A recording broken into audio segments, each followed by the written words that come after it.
All right, thank you so much, Chris. You know, you've seen him on TV for years with all of his animals, and last week Jack Hanna made a stop in Toledo. He was here for an event put on by the Toledo-Lucas County Library. We sent our Ryan Vetter out to find out who is Jack Hanna. All right, so today I have a very special guest with me, and not that one, but the one a little bit farther over here, Jack Hanna. Normally we see Jack Hanna a lot on the Letterman show, but today he's in Toledo, and he put this lovely friend around my neck. Can I call you Jack? Jungle Jack. Jungle Jack. Jungle Jack. All right. Yeah. First of all, tell us a little bit about who Jack Hanna is. Well, I love to put snakes on people. I can see that. No, I tell you what, why don't you get the snake here, Calvin? I know it's uncomfortable, I realize that. It's fine. Well, the snake's got 220 teeth shaped like fish hooks, so while I'm trying to answer a serious question, I don't want to get bit and then have you get bit, and then this turns into a thing that you may never want to know, Jack Hanna.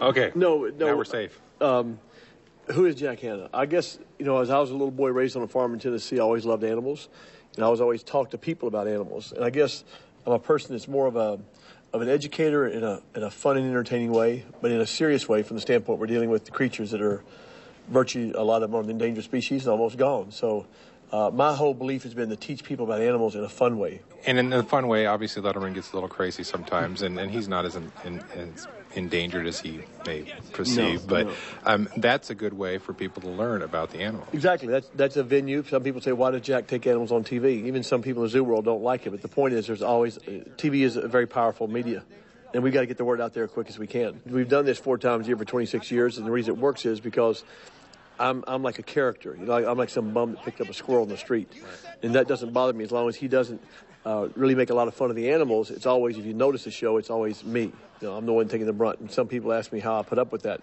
I don't pay any attention. I heard this story about a bear and fending off a bear. Tell me a little bit about that. Well, it happened about 4 weeks ago. I lived near Glacier for almost 20 years now. We hike every time. That's my life. I don't play golf, and I like golf, but I don't play. I love to hike. That's my life. And I just happen to be hiking like I have all of the last 20 years. I have my bear spray like I always carry. And then right when he got in my face, people say that we had 4 witnesses behind me because they didn't have bear spray. They were on the trail.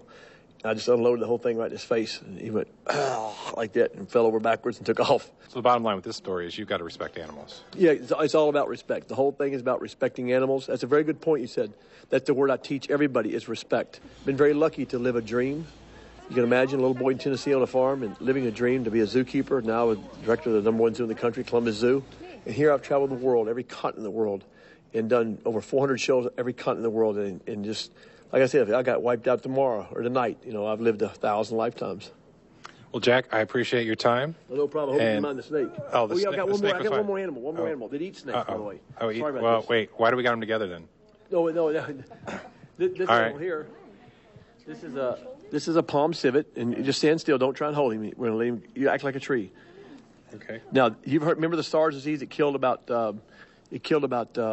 several thousand people in China and killed 64 people in Australia. This is the animal that caused it.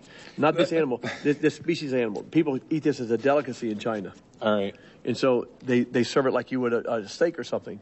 But they don't do that anymore. And so now this animal only exists out in the wild. Well, he's very cute. He is. He eats cobras, too, by the way. Me and the mongoose family. All right. He won't eat me, though, right? No, if he bites you, it ain't going to kill you.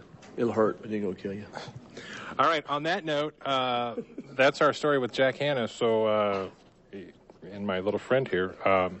So we're going to send things back to you guys in the studio. I am with Jack Hanna. I'm Ryan Vetter. This is News 11. It'll hurt, but it won't kill you. You know, that would have made me so tense right there, I don't know that I'd be able to talk. So good for you, Ryan. You can catch Ryan's entire interview with Jack Hanna, WTOL.com.